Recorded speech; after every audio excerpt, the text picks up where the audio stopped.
Est-ce qu'on peut accorder du crédit à cette opposition qui n'arrive déjà pas à s'entendre avec le minimum, c'est-à-dire à mettre sur pied un candidat unique?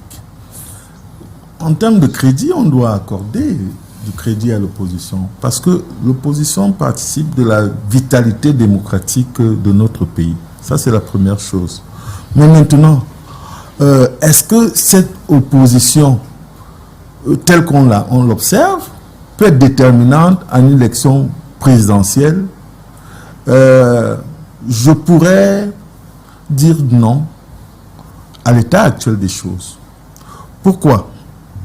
Parce que, comme je l'ai évoqué préalablement, nous ne voyons pas de programme alternatif de façon véritable. Et quand j'évoque le programme, ce n'est pas un ramassis comment je vais dire, de réformes.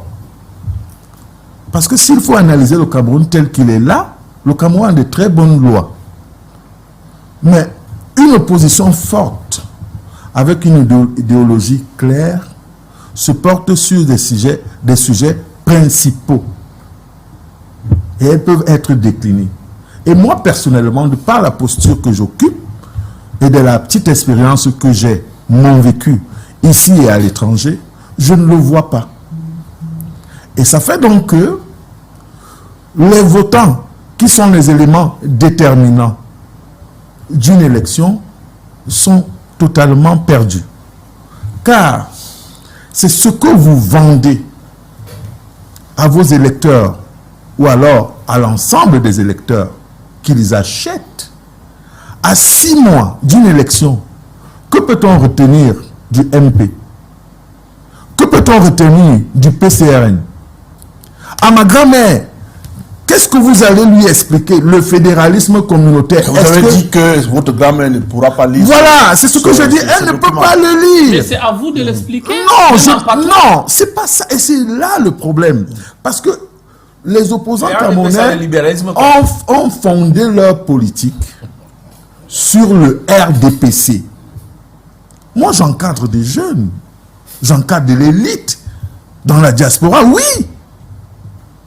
Et sur des questions de fond, et partant de la forme, on ne voit pas l'opposition. C'est pour cela que le représentant du RDPC a dit, il y a si peu... Ah, vous n'êtes pas du RDPC? Bon, venez donc me donner la carte.